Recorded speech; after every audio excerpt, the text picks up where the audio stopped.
اعوذ باللہ السمیع العلیم من الشیطان الرجیم، بسم اللہ الرحمن الرحیم۔ درس قرآن کا آغاز سورہ قاف سے ہو رہا ہے۔ قاف حروف مقطعات میں سے حرف ہے، تو جیسا کہ ہم نے پہلے بیان کر دیا ہے کہ یہ حروف سورہ کے اندر بیان مضامین کا جو ہے وہ اظہار ہیں، تو کوئی بھی حرف اپنے جو سورہ کے اندر موجود مضمون ہے اس کی نشاندہی کرتا ہے، تو ہر جگہ پر ہم نے یہ ان کی وضاحت کر دی ہے۔ تو قاف اس سورہ کے اندر قیامت کا تذکرہ ہے، اور اس کے کچھ معاملات اللہ تعالیٰ نے کچھ مکالمے وہ بیان کر دیے ہیں، اور کفار کا یہ جو اعتراض ہے کہ یہ وقت نہیں آنا، ہم نے مر کر دوبارہ جی نہیں اٹھنا، تو اس کے کچھ دلائل اللہ تعالیٰ نے وہاں پہنچائے ہیں۔ تو یہ حرف قیامت کے مضمون کو ظاہر کرتا ہے۔ والقرآن المجید، قسم ہے اس بزرگی والے قرآن کی کہ آپ برحق پیغمبر ہیں۔ بل عجبوا ان جاءہم منذر منہم، بلکہ ان لوگوں نے تو تعجب کا اظہار کیا کہ ایک ڈرانے والا انہی میں سے آ گیا ہے۔ فقال الکافرون ھذا شیء عجیب، تو کافروں نے کہا کہ یہ تو بہت ہی عجیب بات ہے کہ اللہ کی طرف سے کوئی بندہ ہی ہمارے پاس آ گیا ہے۔ اذا متنا وکنا ترابا، اور یہ بھی عجیب بات ہے کہ جب ہم مر جائیں گے اور مٹی ہو جائیں گے، ذالک رجعٌ بعید، تو اس وقت دوبارہ سے زندہ ہونا ایک بعید از عقل بات ہے، یعنی یہ ہماری عقل میں نہیں آتی۔ قد علمنا ما تنقص الارض منہم، تو اللہ فرما رہے ہیں کہ ان کے جسم زمین کھا کھا کر جس قدر کم کرتی ہے وہ ہمارے علم میں ہے۔ وَعِندَنَا کتاب حفیظ، اور ہمارے پاس ایک پورا دفتر ہے جہاں ان کی کارگزاریاں لکھی ہوئی ہیں۔ بل کذبوا بالحق لما جاءہم، لیکن جب حق یعنی قرآن اور پیغمبر علیہ السلام ان کی طرف آ گئے تو انہوں نے اس کو جھٹلا دیا۔ فَهُمْ فِي أَمْرٍ مَرِيجٍ، تو یہ جھوٹ سمجھ کر شک میں اور الجھاؤ میں پڑے رہے۔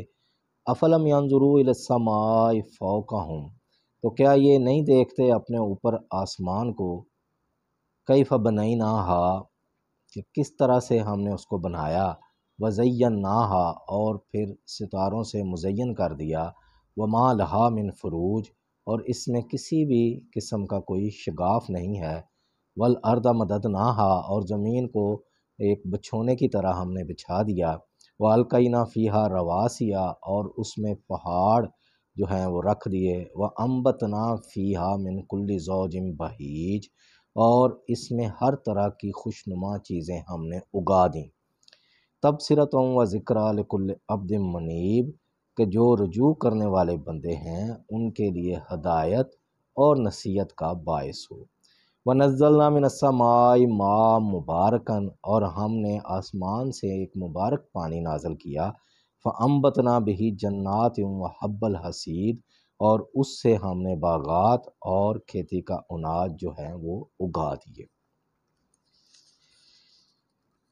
وَالنَّخْلَ بَاسِقَاتٍ لَهَا طَلْعٌ نَضِيدٌ، اور لمبی لمبی کھجوریں جن کا گھابا جو ہے وہ تہ بتہ ہوتا ہے، رزقاً للعباد، اپنے بندوں کے رزق کے لیے، وَأَحْيَيْنَا بِهِ بَلْدَةً مَيْتًا، اور اسی پانی سے ہم نے شہر مردہ کو زندگی عطا کی۔ یعنی یہ ساری چیزیں جب کچھ بھی نہیں ہوتا، ویرانہ ہوتا ہے، زمین بنجر ہوتی ہے اور درختوں پہ خزاں ہوتی ہے، تو اللہ تعالیٰ آسمان سے پانی نازل کر کے تو یہ سب کچھ ہرا بھرا کر دیتے ہیں، کھیتی اگا دیتے ہیں، پھل اگا دیتے ہیں۔ کذالک الخروج، تو جس طرح یہ مردہ زمین کو اللہ زندہ کر دیتا ہے، تو اسی طرح سے اللہ تمہیں بھی نکال دے گا بعد میں۔ کذبت قبلہم قوم نوح واصحاب الرس وثمود، ان سے پہلے نوح علیہ السلام کی قوم نے اور کنویں والے جو لوگ تھے اور سمود والے وہ جھٹلا چکے تھے۔ وعاد وفرعون واخوان لوط، اور قوم عاد، فرعون اور لوط علیہ السلام کے بھائی بھی، واصحاب الایکہ، بن کے رہنے والے، وقوم تبا، تبا کی قوم، کل کذب الرسول، تو ان سب نے پیغام الہی وحی اور رسولوں کا جو ہے ان کو جھٹلایا، فحق کا وعید، تو پس ہمارا عذاب ان پر واجب ہو گیا۔ افعینا بالخلق الاول، تو یہ جو کہتے ہیں جی کہ ہم مر کے دوبارہ نہیں اٹھائے جائیں گے، تو کیا سمجھتے ہیں کہ ہم جو پہلی بار پیدا کرنے سے تھک گئے ہیں؟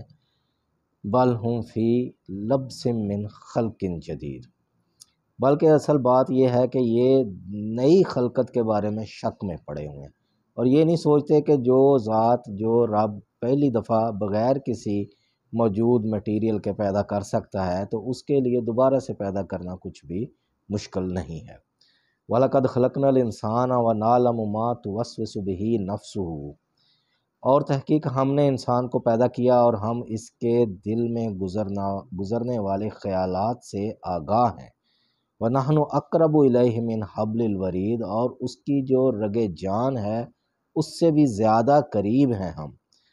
اِذْ يَتَلَقَّى الْمُتَلَقِّيَانِ عَنِ الْيَمِينِ وَعَنِ الشِّمَالِ قَعِيدٌ، تو جیسے ہی وہ کوئی کام کرتا ہے انسان، تو دو لکھنے والے دائیں اور بائیں جو ہیں وہ لکھ لیتے ہیں۔ ما یلفظ من قول الا لدیہ رقیب عتید، تو کوئی بات ابھی انسان کی زبان پر نہیں آتی کہ ایک نگہبان اس کو تحریر کرنے کے لیے تیار رہتا ہے۔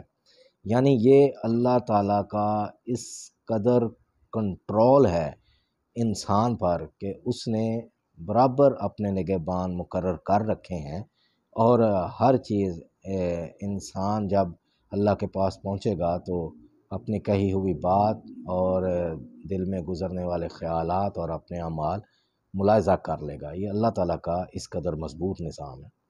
وجات سکرت الموت بالحق، اور موت کی بے ہوشی آ پہنچی جو کہ بالکل حق ہے۔ ذالک ما کنت منہ تحید، اور اس سے انسان بہت زیادہ بھاگتا ہے، یعنی وہ مرنا نہیں چاہتا۔ ونفخ فی الصور، تو جب سور پھونکا جائے گا، ذالک یوم الوعید، تو یہی وعدے کا دن ہے۔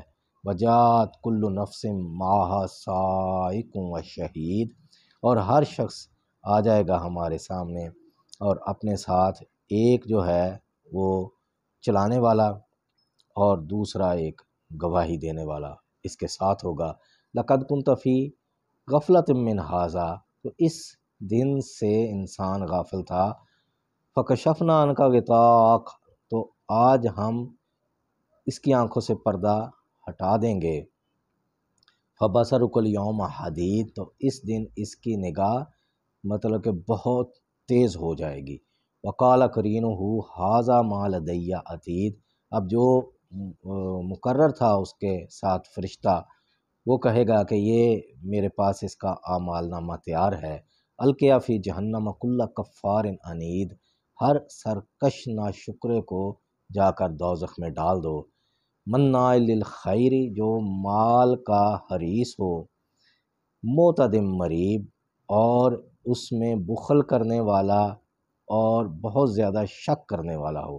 الذی جعل مع اللہ الہا آخر، کہ جس نے اللہ کے ساتھ کوئی اور الہ بنا لیا، یعنی ایک ذات ہے اللہ جس نے ساری کائنات تخلیق کی، انسان بنایا، اور ہر وقت وہ انسان کی ضروریات پوری کرتا ہے، تو اس کے ساتھ لوگوں نے اور ہستیوں کو بھی خدا ٹھہرا دیا، تو ان کو بھی حاجت روا مشکل کشا ماننے لگ گئے۔ تو اس کے بارے میں فالقیاہ فی العذاب الشدید، اس کو سخت ترین عذاب میں ڈال دو۔ قال قرینہ ربنا ما اطغیتہ، اب شیطان کہے گا کہ اے میرے رب، میں نے تو اس کو گمراہ نہیں کیا، ولیکن کان فی ضلال بعید، یہ تو پہلے ہی جو ہے بہت زیادہ گمراہی میں تھا۔ قال لا تختصموا لدی، اللہ فرمائیں گے کہ میرے ہاں اب جھگڑا نہ کرو۔ وقد قدمت الیکم بالوعید، اور تمہارے پاس ہر طرح کی وعید پہلے سے بھیجی جا چکی ہے۔ ما یبدل القول لدی، اور میرے ہاں کوئی بھی بات جو ہے وہ بدلی نہیں جاتی۔ وما انا بظلام للعبید، اور نہ ہی میں بندوں پر ظلم کرنے والا ہوں، یعنی کہ اللہ تعالیٰ نے وحی بھیج کر، ہدایت بھیج کر اور انبیاء